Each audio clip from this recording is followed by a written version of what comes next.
I'm waiting, love. Place your hand in mine, I'll take you to the stars. Oh, I'll show you love.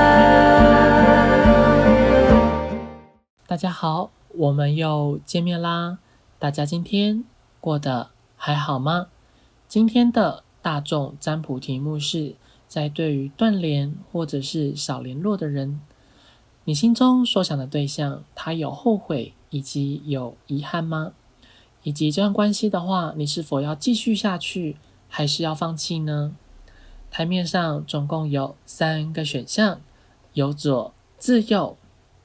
最左边的是第一组，中间第2组，右边第3组。静下心来，选择最有感觉的一组。如果还没有选择好的话，请先按暂停。已经选择好的话，我们来继续往下看，宇宙所想要带给予你们什么样的讯息呢？我们来看到选到最左边第一组牌组的朋友，那么宇宙透过塔罗牌中的讯息，我们可以感受得到，在目前你们的所想的这个人，或者是这段关系之中，其实你一直以来都将你自己所有的一切付出给对方，或者是说你一直都有想办法，是为了把自己的一些的个性，或者说和对方相处的方式，你们都会想着试着用一种能够让他感觉到很舒适，或者说让他觉得可以很放心，可以很放松，是可以相信你，是可以愿意呢跟你相处的那样的模式，那样的相处方式，跟对方两个之间有所互动。其实在关系里面的话，因为你们会认为自己已经付出了非常的多，或者是你们已经把你们的底线一直不断的往下降低，又或者是你们一直不断的去迎合对方，所以当这段关系都一直在呈现停滞，或者是说对方突然断联这个情况下的话，你们其实会觉得蛮不公平的，甚至有的人在这段关系里面的话，你们总是把对方的事情当成是你们心目中的第一位，你们都只把他的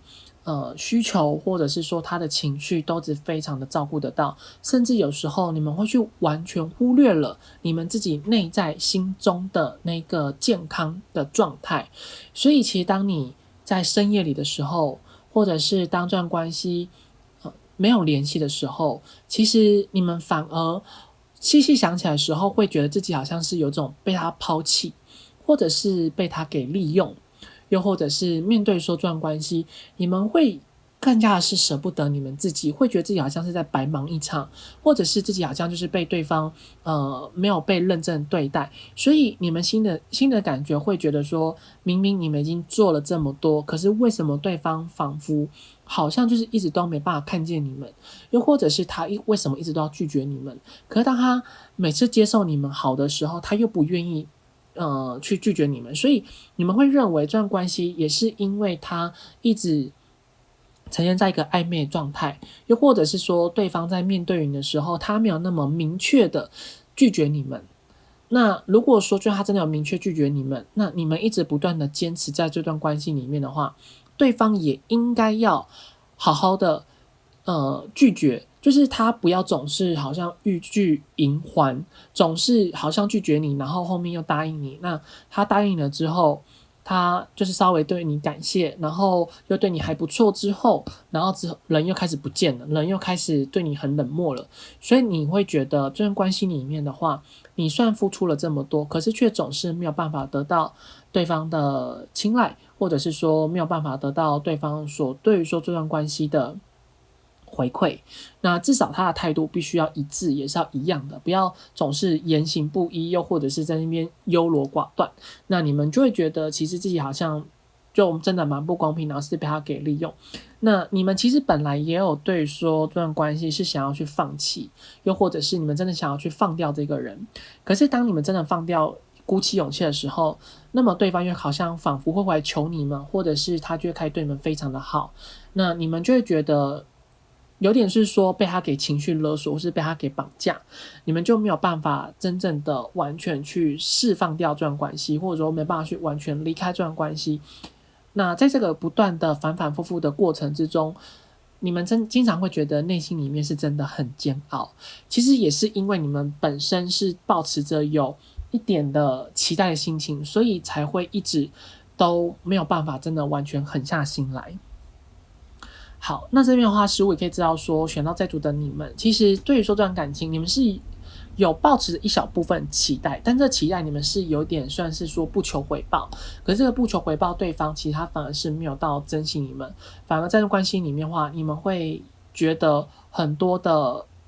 不甘心，或者甚至有时候你们会觉得还蛮迷惘的，就会这段关系到底是不是真的有机会？因为你们其实心中还有抱持着那个一小部分很微小、很让人觉得很心疼、卑微的这种的心情跟感觉。那其实对他来讲的话，面对说这段关系，如果说是爱情中的话，他确实是没有遗憾的。可是如果说你们是属于朋友之间的关系的话，他确实还有蛮大的遗憾。为什么我们会这么说？其实从塔罗牌中的讯息的话，这个人他在面对你们之间的关系，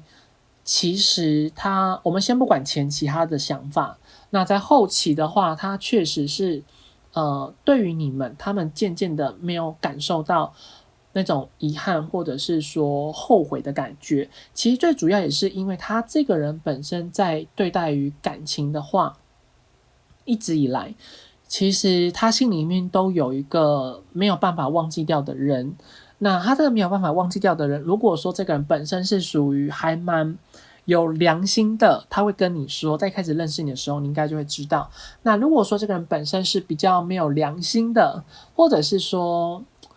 他本身是对于感情是处于比较内敛上个性的人的话，那么他就也不会让你知道，他甚至会把隐藏起来，会故意跟你说他就是没有跟前任在联络，然后他也没有忘不掉的人。但是如果你问他的 IG 脸书或者是说他的 LINE， 就是他的通讯的交友软体里面是不是还有前任的联系方式的话，他说有，那就100%一定这个人就是没有忘记掉前任，他还是会在为了他之前的感情受挫，或者是说他的之前感情的伤害是有就他的伤害其实是延续了到现在，到你们之间的关系。那还有另外非常非常少部分，就是这个人本身可能在社交上面的话是有蛮大的障碍，就是他的过往的家庭里面亲密关系里面他是比较不开心的，或者说是比较受挫的，或者是跟家人相处上比较不好的，所以导致于说让他现在成长之后，他的个性上面就会显得有一点就是比较没有办法去融入到这个社会里面。那当没办法融入到这个社会之后，其实他在对待于所谓爱情的部分的话，一定会用一种比较逃避的心态，或者是说比较不愿意去投入一段关系的这样的想法。所以似乎可以知道说，这个人其实他在外表所给人感觉好像其实不太需要他比较不会主动去经营一段关系，又或者是说他自己本身也比较不会想要去为了一段关系去改变他自己，或者说去拉下脸面。那他的内心里面的话除非应该是说基本上啦，这一组的你们对方你应该也不会是对方的前任。如果说你是对方前任的话，那么他就会对他的前任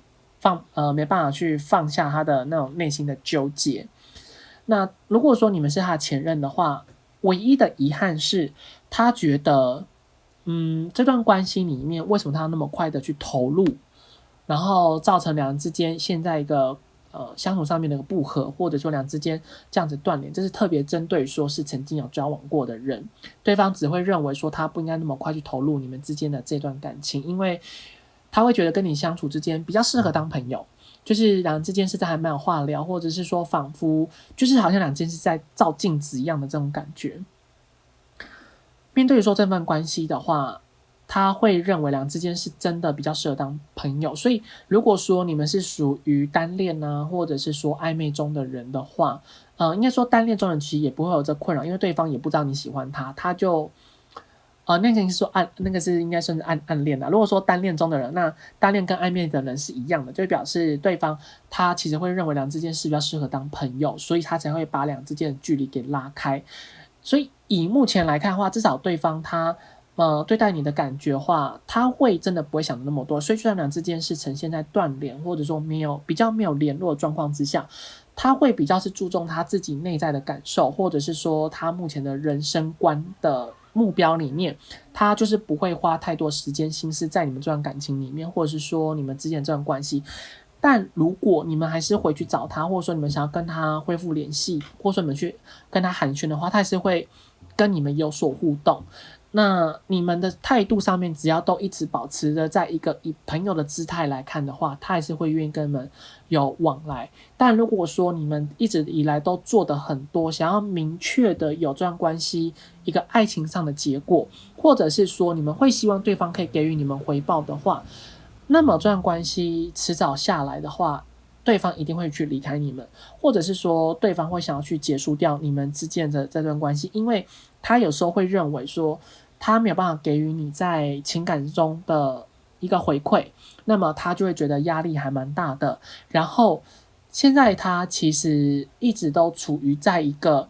想要忘记前任但又没办法忘掉的这个状态，因为有可能是他的前任现在可能有其他交往对象，又或者是说已经结婚了，他就会认为说其实自己算是除了没办法去匹配那个前任之外，那么他会认为其实他自己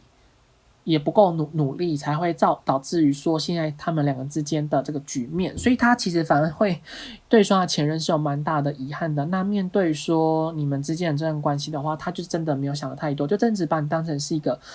蛮不错的朋友。那如果说你们一直来都是站在一个比较不会去强迫他的这个角色，就只是默默陪伴他的话，那么其实对方对你们是真的还满怀感激，甚至呢，对方他会比较不希望这段关系是有断联的，他会蛮希望两人之间是可以继续当朋友，然后可以继续保持着联系。因为洋洋知道说有部分的人的话，在面对感情比较会是属于那种无私的奉献，然后只是为了去成就对方。那如果说你们是属于这一类型的人的话，对方其实他会蛮希望可以跟你们重回到你们原本那一段是平等相互对待的关系，然后你也不会为他做太多，但是你们做很多这件事情他还是很感激，只是他目前的心态的话，比较多的心思真的只是放在他个人的感受跟他的前任的部分。你们之间的这个关系的话，他唯一能够感觉比较在意的就是认为两个人之间当朋友可能会是真的一个最好的选择，但如果说你们想要怎么做的话，他还是会去尊重你们，他顶多可能会稍微讲一下，说看你能不能留下来啊，或者说你愿不愿意去接纳这样的他，或者是你们愿不愿意当好朋友就好。那如果说你们不愿意，还是想要决定离开这段关系的话，他愿意接受，然后他愿意放你走，这个是在对于说他目前对于说你们这段关系的一个内在的一个感受跟想法。那么我们继续往下看，其实在你们之间的这段关系，接下来的话，宇宙是想引导你们如果你们本身的个性是属于比较阴柔的那一方，不管是异性恋还是同性，你们只要是属于比较阴柔的那一方，有时候男生有可能会比女生还阴柔，那你们只要是阴柔的那一方，是属于比较没有那么阳刚型的人的话，那么这段关系接下来呢，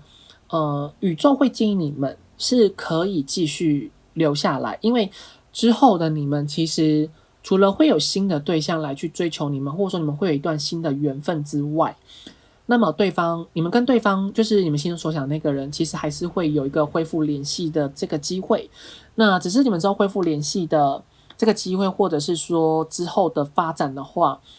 可能就是会回到原本朋友之间的关系，还不会进展到太快，或者说对方来找你们，其实也并不会说是为了要去为了这段关系承诺什么，只是他会想要让这段关系是可以回到一个还不错，或者说两之间相处上面是比较快乐的那个局面，是两个之间的对于说这段关系心中的压力比较不会那么的大。那如果说你们是属于比较阳刚类的，就是无论你们是同性之间还是说异性之间，只要你们是属于阳刚类型人的话，其实宇宙会建议你们，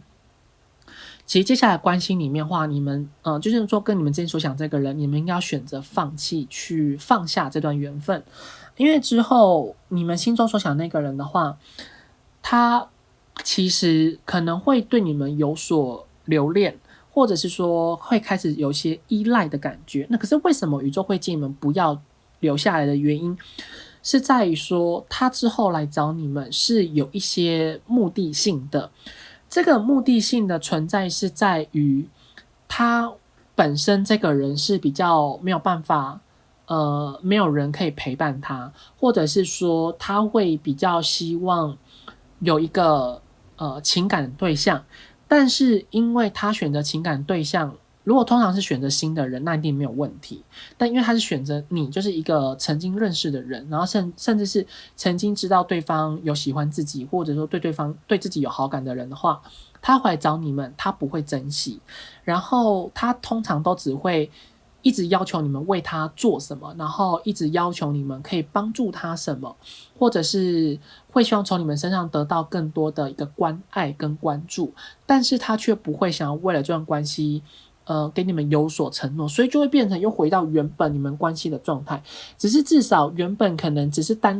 暗恋中的人的话，对方可能就会知道你喜欢他，甚至对方会开始认为说，其实你们之间的这段关系，你一直来都可能对他抱持着一个比较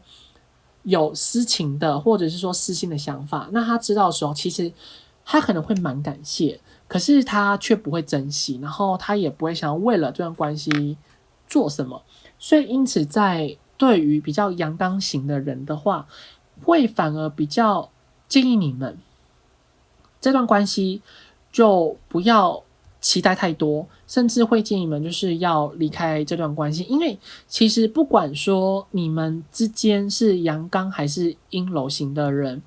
这段关系之后的发展会蛮快跟蛮迅速。如果说是断联中的人的话，对方可能会突然之间去给你们消息，就突然之间他人就回来了，他可能也不会跟你们多解释什么，或者是说多说什么。那如果说是阳刚型的人的话，对方回来找你们，他可能会跟你们讲一些他个人的心事，或者是说为什么他这段期间会消失，但是他回来跟你们讲的时候，你们就是相信一半就好，因为他这回来跟你们讲的讲的是为了要博取你们的同情，博取你们在对于他的依赖感，或者是说对于你们的这个在乎的感觉，他反而不会把他自己真实的那种内心中想要去利用你们，或者说他可能现在他很孤单寂寞的这件事情跟你们说，他会把它隐藏起来，就是特别是针对说在阳刚型的人。那如果说是阴柔型的人的话，就是你自己本身属于阴柔型的人，那你心中所想的那一个人，他回来找你们的话，他不会讲太多，他就只是可能会跟你们简单的寒暄，然后测试看看说你们对他的态度。那如果说你们对他的态度是还蛮友善的话，他就会觉得那他就是选对人了，那么他就是会继续回来经营你们之间的这段关系。可是他回来继续经营你们这段关系，他本身也不会去做太多，也必须要由你们一直主动的去推动你们之间的这段关系，或者是说这段关系接下来的发展的话，比较多是呈现停滞啦，少部分就是对方可能会愿意让这段关系有一个更进一步的这个机会，但这个是偏极少数。会比较建议就是大家不要抱持着这样的一个心态，因为还是要看说究竟对方回来他有没有带着什么样的目的性，或者是说企图心，还是说有的人少部分是带着球过来找你结婚。那他如果说回来找你的话，就是会希望说你可以帮他养别人的孩子，这个是极少数的讯，就是你们通常要稍微留意一下，对方所回来找你们，他一定会是有一个原因在的，但通常这个原因的话他都不会讲，所以你们其实也不用问太多，或者说也不用太过于去试探对方会不会对你们讲出些的真心话，其实会反而比较多，就是通常选择放弃的人的话，你们未来的1年之内，就是说接下来你们应该还是会一直不断的去期待，或者是说一直不断去等待对方，或者是有时候会是一直会去刷对方的IG 啊、脸书啊，或者说其他的通讯软体上面，是不是有他的相关资讯消息，或是你们可能会一直去查说他到底有没有把你们给解除封锁。这些行为跟动作，你们会一直无意识的想要去做，或者说你们会一直有那种好奇心。那会建议你们，其实，如果说你们是阴柔的那一方，你们也决定要去放下这段关系的话，你们开始要去学习练习，要让自己不要再去那么在乎这个人，那么这段关系，因为其实在之后你们遇到的新的对象的话，他本身跟你现在心里所想的那个人的条件上，其实会好一点点但也不会到差，不会到非常好，但也不会到非常差，就是会比原本你心里现在所想的那个人会再好一点点，至少你即将出现的那一个人，他会比较是平等方式去对待你们，不会再像以前你遇到这个人一样，好像都是你们一直不断的在付出，然后都得不到任何的回馈跟回报，但是新的对象他是会给你们有相对应的回报的，那他也会把感情里面看的界限是比较清楚的，也不会那边模棱两可，或者说优柔寡断，或者是利用你们的这个部分，就是他觉得不适合就会直接跟你说，就会把关系也讲很清楚，但是如果适合他会愿意继续让你们俩之间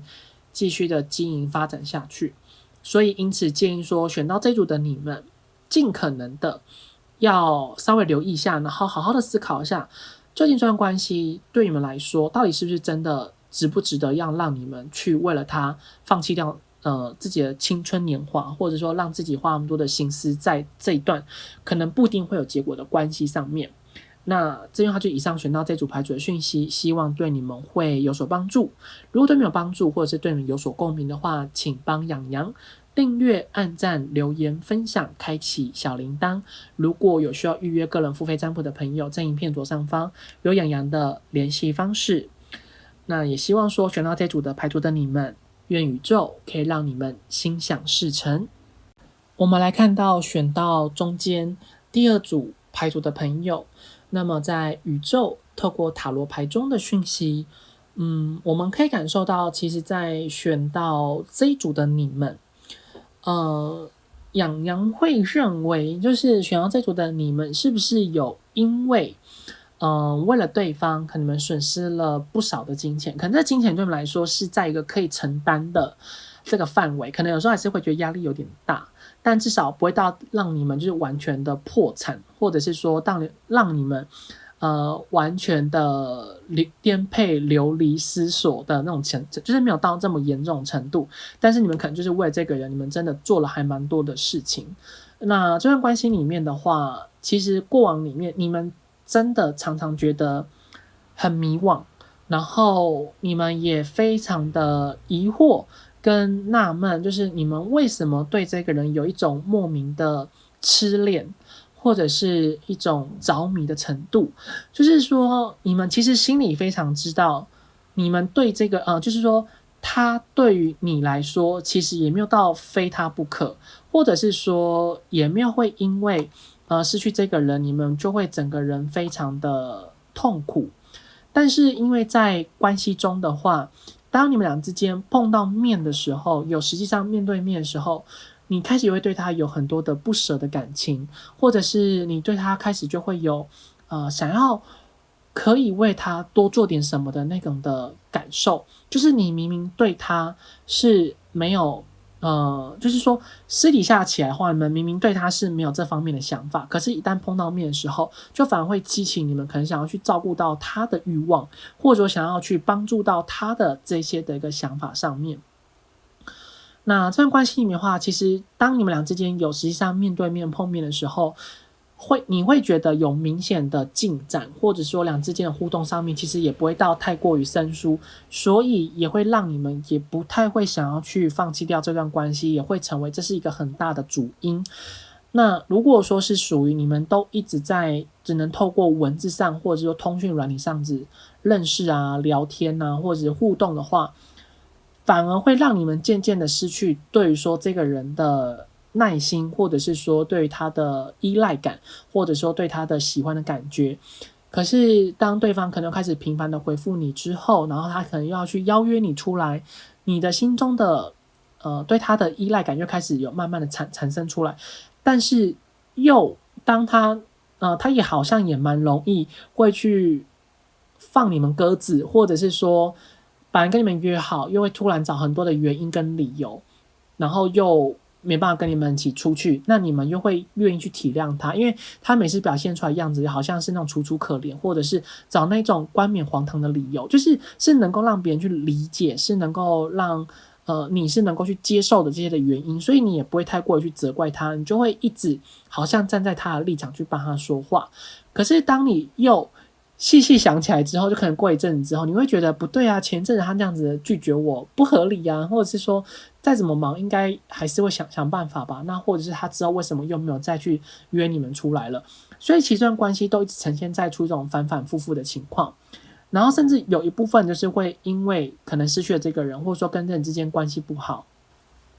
你们可能失去了原本工作的机会，或者说你们原本离开了原本你们的工作的岗位，又或者是失去掉一些的其他可以发展更好的可能性，所以不仅损失了金钱，有部分可能也损失了工作上的一些相关的事情。那少部分的人的话，是在生活的品质上面是有稍微下降的趋势，可能有想为对方买衣服啊，或者说为了对方买一点什么东西，可能对你来说这个经济上面的负担上班就是算是多一个负担啦，也没有到说完全负担不起，只是你们会觉得生活可以因为没有他可以过更好，但反而因为你想为他做点什么，你就会把一些你可能想要存的钱，或者说想运用在别的地方的这些的资产，然后就是为了他，你们就给予他了那些东西，那你们就损失掉，或者是说减少了存钱的这个机会。所以看似乎其实在这段关系之中的话，你们是蛮辛苦的。那么这个人他就是你们之间可能在比较没有联络，或者是说断联的这一段的过程里面，洋洋会认为他会觉得有遗憾，但是没有到后悔的程度。为什么会有这个明显的一个区别的原因？我们先讲说为什么他没有后悔好了。他没有后悔的原因是在于说，其实这段关系对他来说，到底存在一个什么样的一个价值，或者是说存在一个什么样的一个地位，这件事情对他来说本身就是一个他在探索的，或者是说他还没办法去判定的，又或者是他还没有办法去决定的这个部分。因为关系之中的话，他确实曾经有想过说是不是要有所进展，还是说两个人之间可以因为这段关系彼此之间然后做点努力，或者是说舍弃掉原本可能执着的那一面。可是反而在他愿意去努力，或者是说他尝试过后，他发现到说两个人之间的冲突跟矛盾上其实都一直是存在的，甚至有一部分就是你们之间的那种实际上相处当下，或者说你们长期相处下来的话，少部分的人是经常会有不开心，或者是说经常就会两个人之间常常会一言不合，或者是相处的过程里面两人之间习惯不同，然后就造成两人之间的一些争执还有摩擦，这是比较少部分的。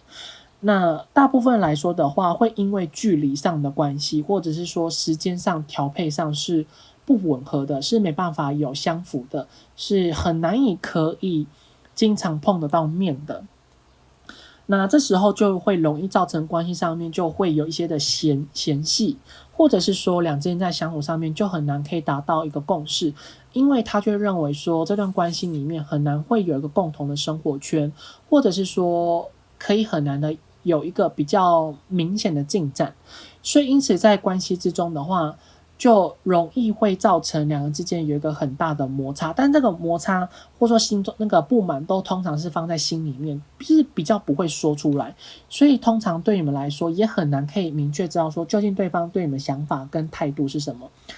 但是当你们在相处过程里面，你应该会明显的感受到，就是当对方可能不开心的时候，你们会很明显的感受到他对于你们会经常有一种冷暴力，例如说像是已读不回，或者会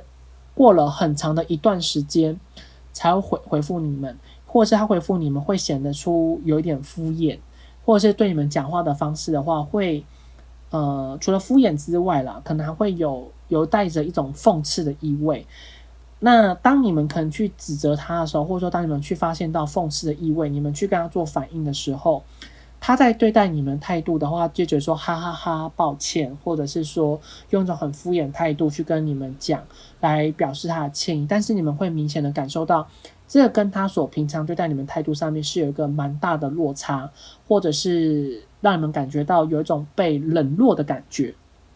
其实这个是他刻意做的行为，就是导致于说让你们面对说这段关系，其实会蛮经常觉得有一种被抛弃。那么我们为什么说对于他来说可能这段关系他是会有遗憾的原因？那他的遗憾的原因是在于，其实这段关系对他来讲的话，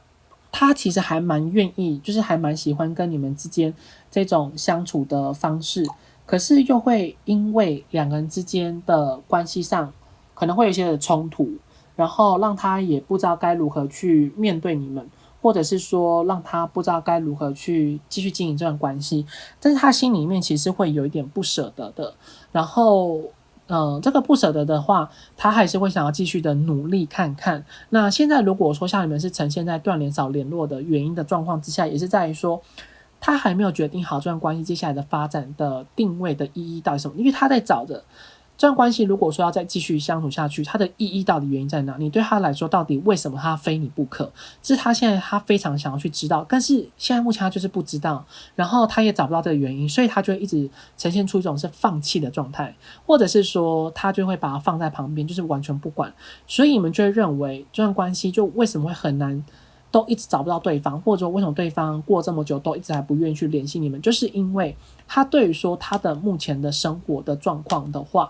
也没有到非你不可。所以那这样也没有到非你不可，那为什么他还是要愿意再花时间回来找你们？因为当他愿意再花时间回来找你们的话，你们之前的那些的矛盾，或者是说那些不开心，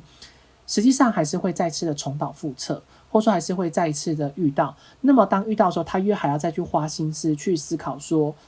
这段关系究竟接下来应该怎么办，或者是说接下来他应该怎么做才好，又或者是他接下来的话是不是做了那些事情，他是不是能够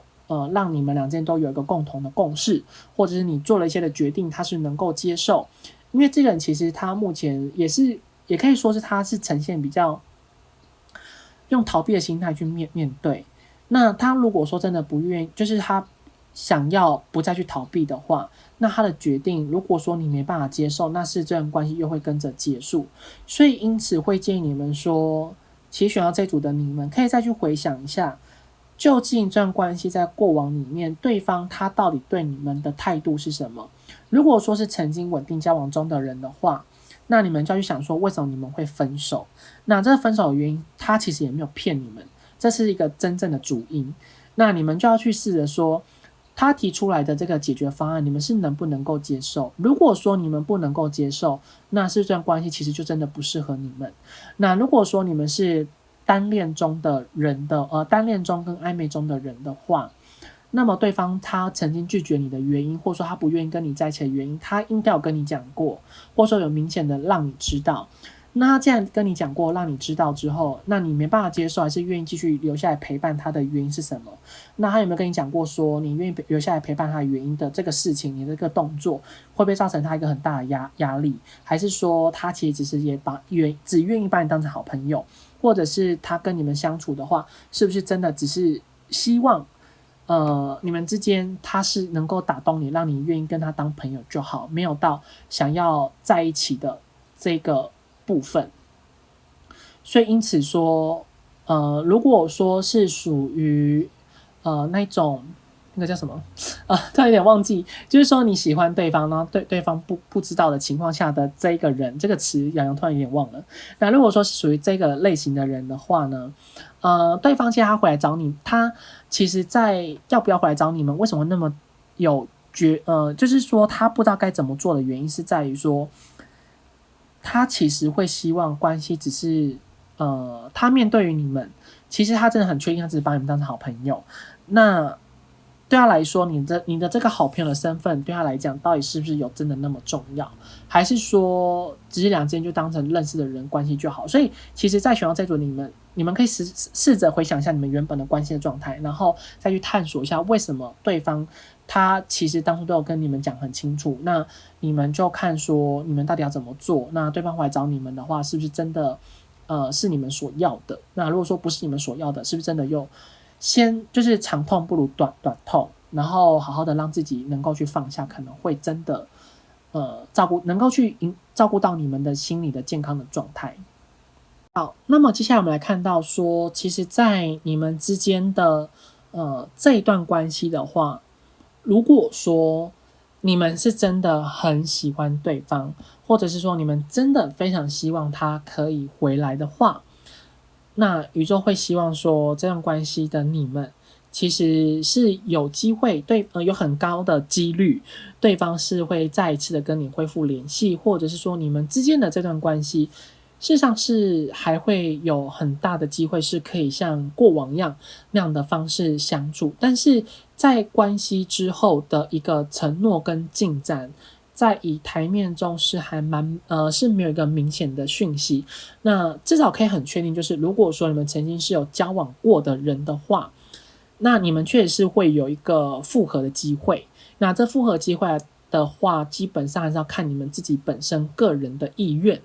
那你们如果说愿意复合的话，他其实对你们态度上面会蛮不错，他会愿意花蛮多的时间跟金钱在你们身上，但是对你们的呵护跟关爱的话，其实还会跟以往一样，不会差太多。所以你们可以再衡量一下，究竟你们跟这个人相处在一起，你们是想要他的陪伴，还是说他的呵护跟关爱？如果说你们真的只想要单纯他的陪伴，只是想要得到他的这个人的话，那么 OK， 就是你们还是可以决定说继续留下来。但如果说你们是希望可以得到他的呵护、他的关注、他的关照，然后或者是他的关爱的话，你们可能要再思考一下，因为对方他应该不会把太多心里面的心思放在你们身上。这是在特别针对说曾经是有交往过的人所选到这一组，你们可能对说是不是要继续等下去，还是要说放弃的这个的一个解释。那如果说是其他人的话呢，其实这段关系的话，为什么会说接下来对方是一定会找你们？应该说其实这段关系中的话，你们之间算是有被你们的信仰所关注的，或者说有被你们所看到的。所以其实在断联的这段期间的话，你们可以多和你们所信仰的主神啊、神灵，或者是说神明、天神，可以多和他们祈祷，多和他们许愿，是能够有效的去加快这段关系的这个进展，是能够去推动对方可以赶快的回到你们这段关系之中。可是这段关系里面，接下来的话，你们在等待的过程，实际上你们一定会非常煎熬，甚至在你们内心之中的那个小恶魔，就是说一直会希望你们可以放弃掉的那个恶魔，应该是会回来会一直让你们感受到想要去放弃掉你们这段关系。所以还是要主要看你们说，究竟你们有办法去熬过。当然如果说你们不想去熬过，其实中途也可以选择去放弃掉你们之间的这段缘分。那其实这段关系接下来的话，会有个贵人相助，会告诉你们说应该接下来怎么做，或者是说在他那一边会有一个人去推动你们之间的这段关系。就是说关系之中的话，一定会有一个契机，让你们两个之间是有一个再次恢复联系的这个机会，或者是说一个共同的话题，可以让你们俩之间是有一个可以谈话的这可能性。那当两人之间有机会谈话，或者是说再次有机会碰到面的时候，那两人之间就会慢慢的擦出一点小小的那种很微小的火花，但基本上主要是因为有那种熟悉的感觉。所以接下来这段关系里面的话，对方其实基本上有很大的几率就是一定会回来找你们。那之后回来找你们的这个缘分呢，通常来说，基本上两人之间的相处还是会，如果你们本来就是因为有跟钱有关的人的话，那么这还是会继续跟钱扯上关系。那如果说是跟钱无关的话呢，两人之间其实接下来的话会有蛮多可能有共同的兴趣，或者是说两人之间会有一个相似的共同的生活圈，然后就是可以继续的有所交流，或者是说能够两人之间继续的互相的关照跟照顾。所以其实在接下来你们俩之间的关系的话会变得蛮暧昧的，或者是两人之间好像会感觉有一种慢慢的往个更深一层的关系发展相处的那个方向走。那么呢，要特别留意，就是如果说这段关系里面一直以来都是由你们主动去付出、主动去经营，然后主动去推动这段关系中的人的话，那等对方回到你们这段关系的时候，其实你们这个角色还是会继续的保持下去，对方也真的也不会为了这段关系多做点什么，然后他也是会依然像以往一样去享受着你们这段关系你们所带给予他的照顾，或者是所带给予他的好处，或者是你们带给予他的这些的关注还有关爱，但至少对方在给予你在情绪上面的回馈，或者是说在言语上面的表达，情感上的一个表现，其实会至少让你们觉得自己所付出的一切是真的还蛮有值得的。那如果你们曾经真的是已经认识了3年以上或3、4年以上了，应该通常会很久，就认识很多年以上的人的话，这段关系的开花结果的几率，就是彼此双方要确定关系的话，会有差临门一脚。临门一脚的原因是在于说，第一个，两人之间的关系必须要是在相同的生活圈；第二个，两个人的工作的状态必须要是在于金钱上面是不会有太多的烦恼的。然后基本上的话是要符合这两个，家人什么就没有关系，那个就不会是成为一个很大的影响，就是你们一定要符合这两个。那如果说你真的认识3、4年以上的人，然后又符合这2项的话，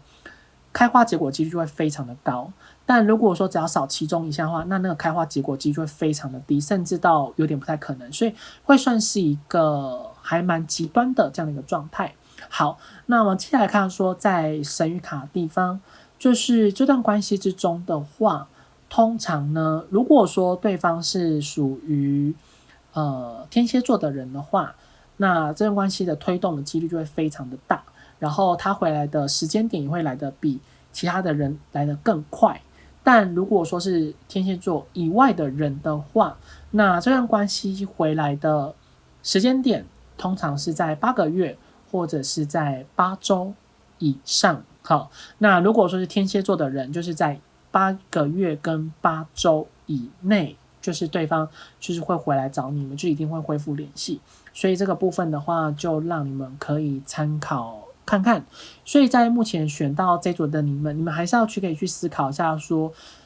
究竟这段关系对你们来说，是你们真的爱他吗？还是说其实对他是可有可无？因为其实以台面上来看，未来你们发展的话比较多没有在感情的这个部分，比较多真的只是像是那种朋友之间的关系，或者说比朋友再好一点点，除非正是有交往过的人，或者是有认识3、4年以上，然后又符合刚刚洋洋所提到的那2个条件的人，那么对方才有可能会想要多花心思在你们身上，要不然基本上是不会的。他对你们态度依然会像以往一样，只是他会给你们一些还不错的回馈跟回应而已。那就看接下来你们决定跟你们的想法是什么。好，这边他就以上选到这组牌组的讯息，希望对你们会有所帮助。如果对你们有帮助，或者是对你们有所共鸣的话，请帮洋洋订阅、按赞、留言、分享、开启小铃铛。如果有需要预约个人付费占卜的朋友，在影片左上方有洋洋的联系方式。我们就下次再见咯，拜拜。我们来看到选到最右边第3组牌组的朋友，那么在宇宙透过塔罗牌中的讯息，我们可以感觉得到，事实上在选择这一组的你们，这段关系的话，其实对你们来说会是一个既甜蜜，但是又是一个非常大的压力的存在。因为似乎选到这组的你们应该曾经有为了对方，你们付出了非常非常多的金钱，甚至这些非常多的金钱是已经让你们到压力非常的难以喘息了。那并且这段关系的话，其实也都一直拖了非常的久，然后也都一直没有一个明确的结果，甚至有少部分的人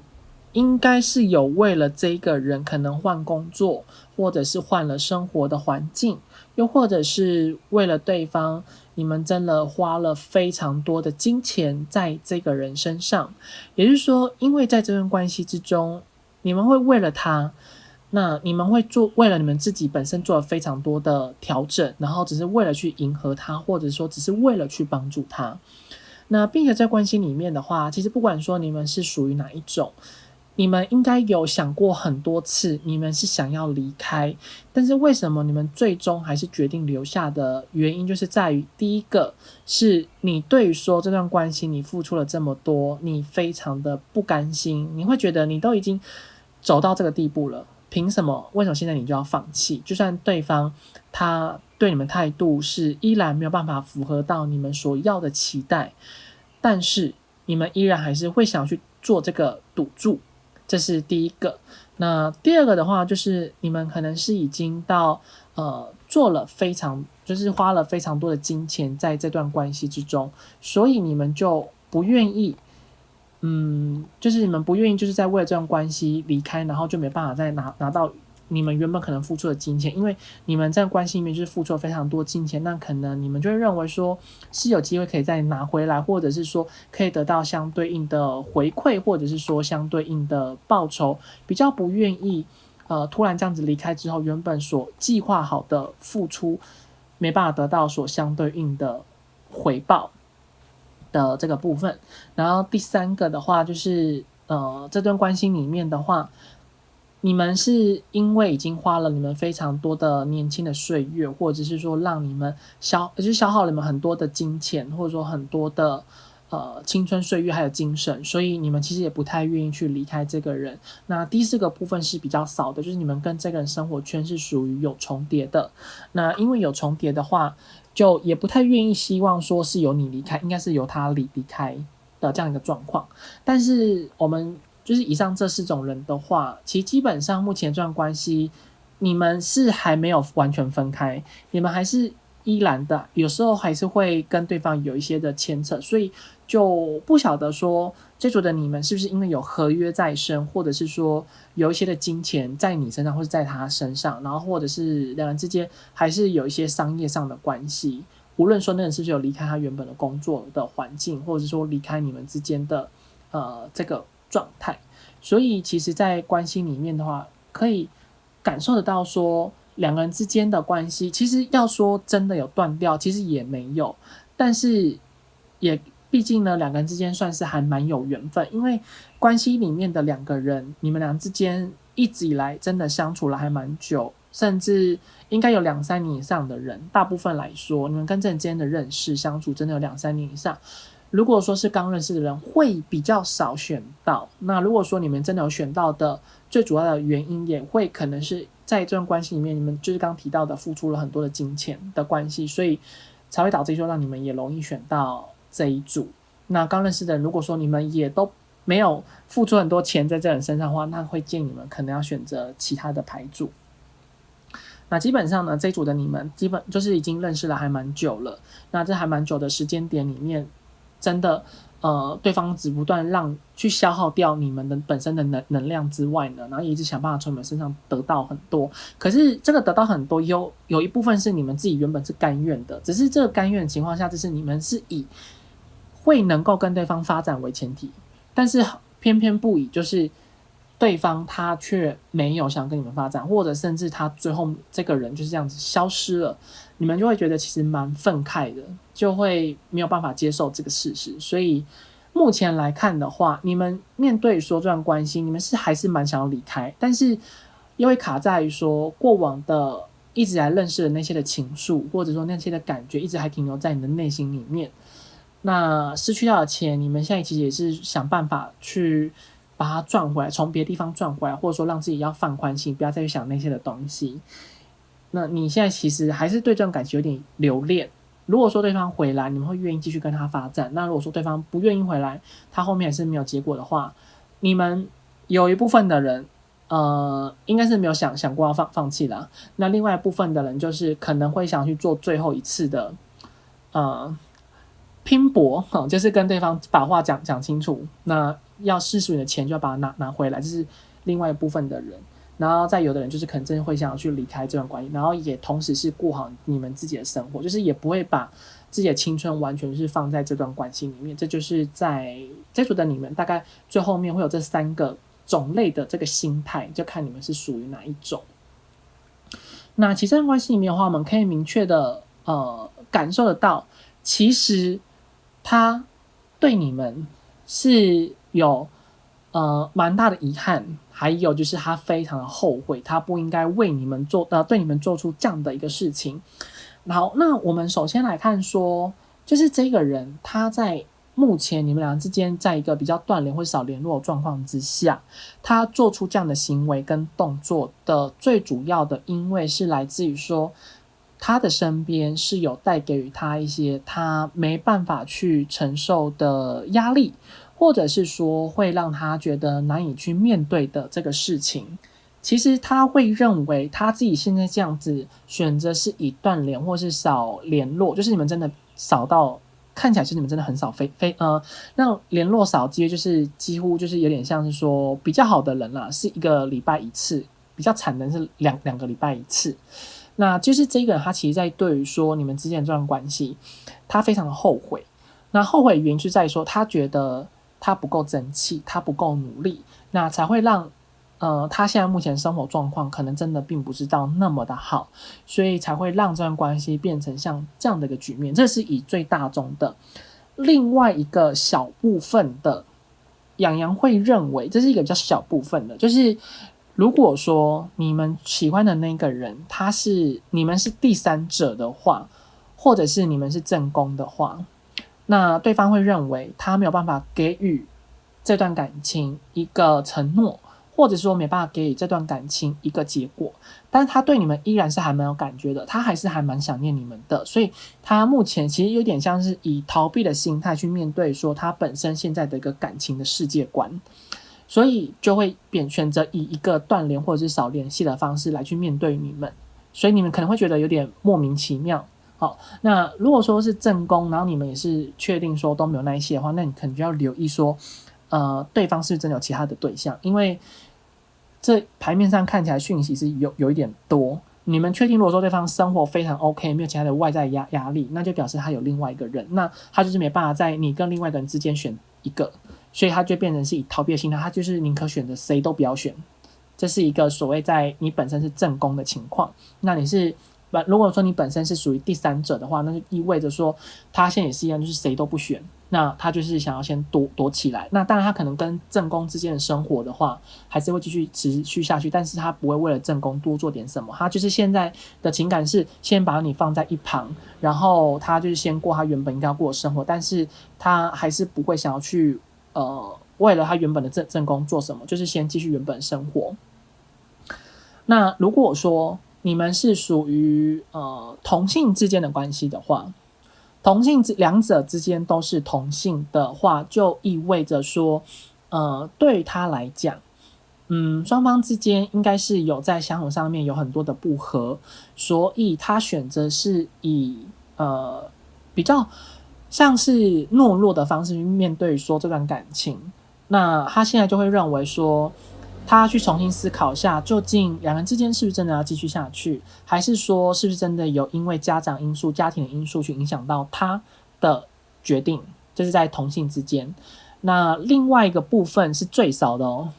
但还是要讲一下，就是如果说你是同性或是你是异性，然后对方是同性，就是说同性跟异性之间是属于一段关系的话，那么表示那个人他是正在决定说这段关系到底要不要继续下去，或者是说他是要跨出那个勇气去接受这段关系。但是目前来看，他会觉得感情对他来说并不是最主要的，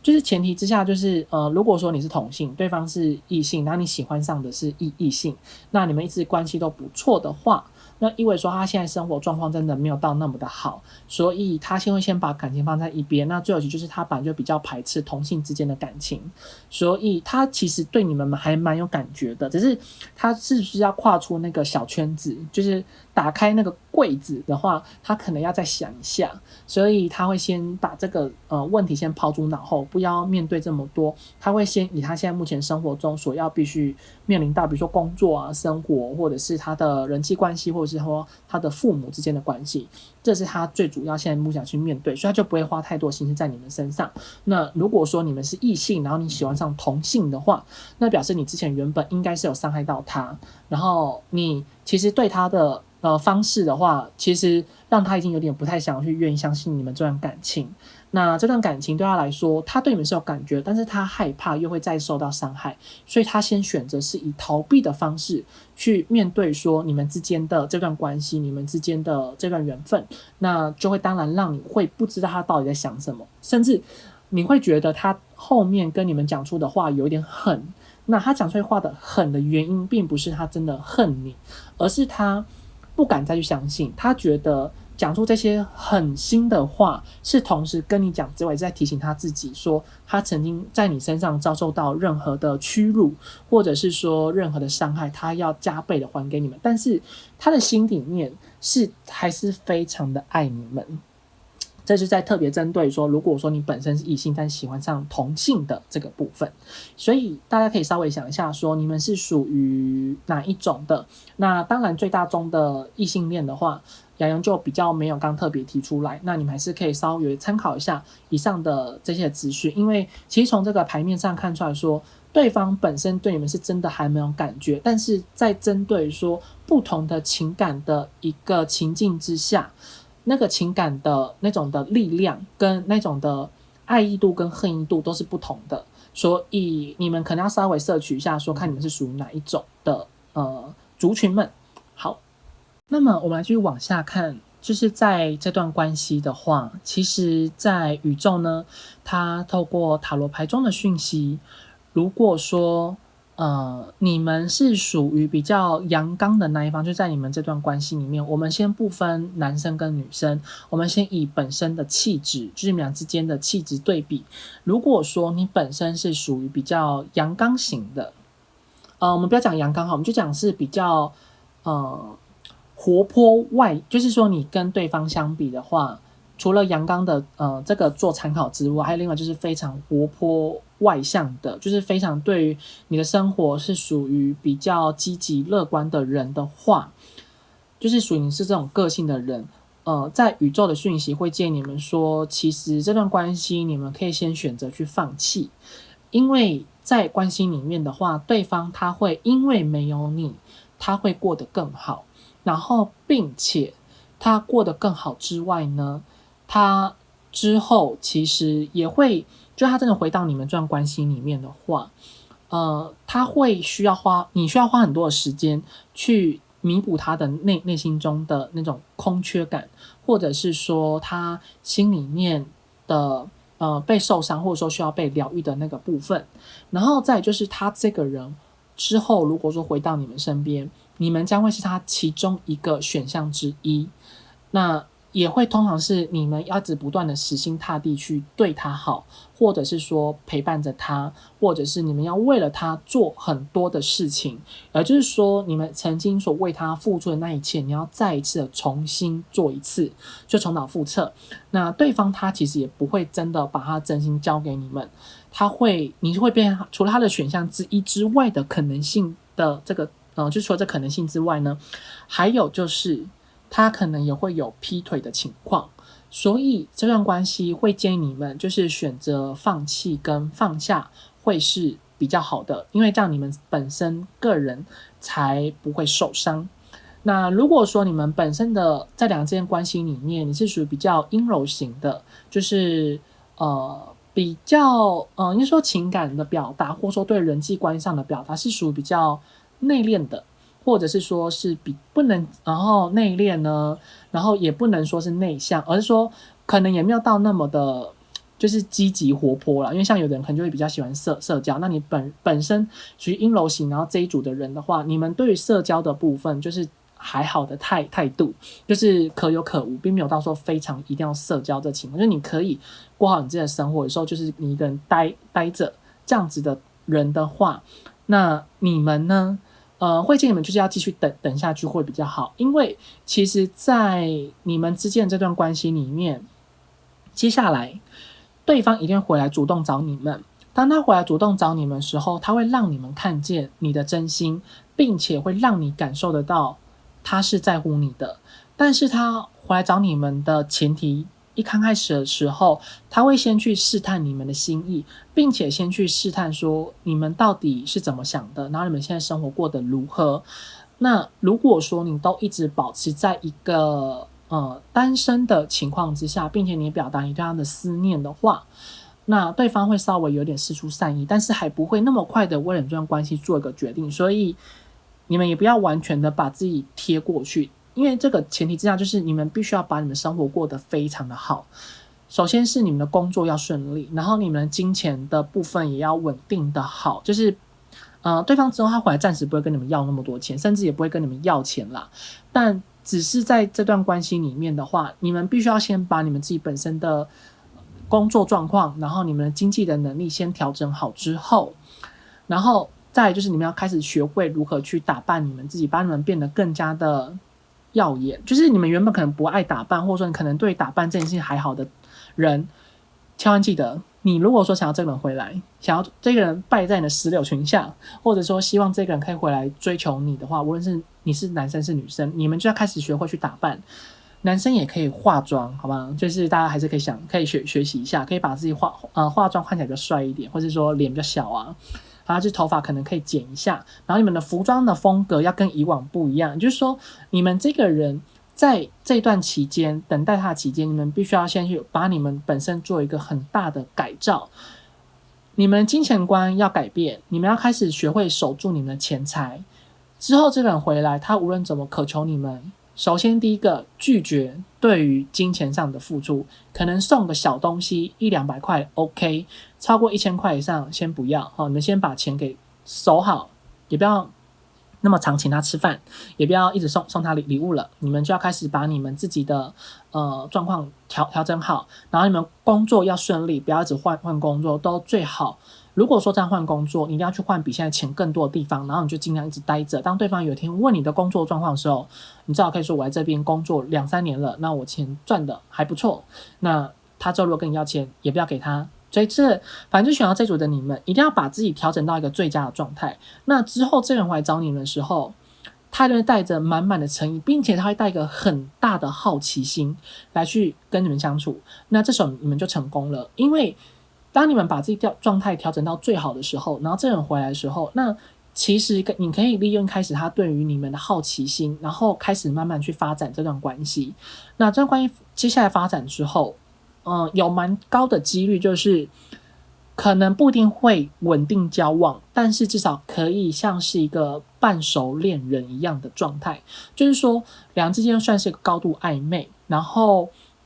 是那种彼此之间都可以知道，因为洋洋这边设定是1年以内的发展，所以1年以内发展的话，我们确实是会有很高的几率是在快要到交往的那个阶段，但是有可能在1年之后才会有一个正式的名分，所以千万记得选到这组的你们，这个算是一个蛮大的，就是好消息啦，然后也算是一个很大的赌注，就是当你们选择要继续留下来等他的话，你们就必须要去改变你们自己。但是洋洋会认为说，也不一定说为了等这个人然后去改变自己，其实你们本身就可以先去这么做，因为当你们这么做的同时，也会有很多人对你们有所好感，因为其实在选到这一组的话，你们本身的魅力是不错，但是你们可能就是不太爱打扮，或者说你们在对说金钱的观念上面比较没有那么的好，就是容易会为了另外一半可能改变他喜欢的样子，他喜欢你穿什么衣服就穿什么衣服，他喜欢你化什么妆就化什么样的妆，他喜欢你可以给他很多的钱，就一直买东西送他，请你现在改掉你所有的坏习惯，改掉你这些所有的性格中必须要去改变的这些的特质。其实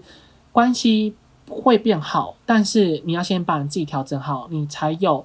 可以去控制它。因为关系里面的话，照理来说，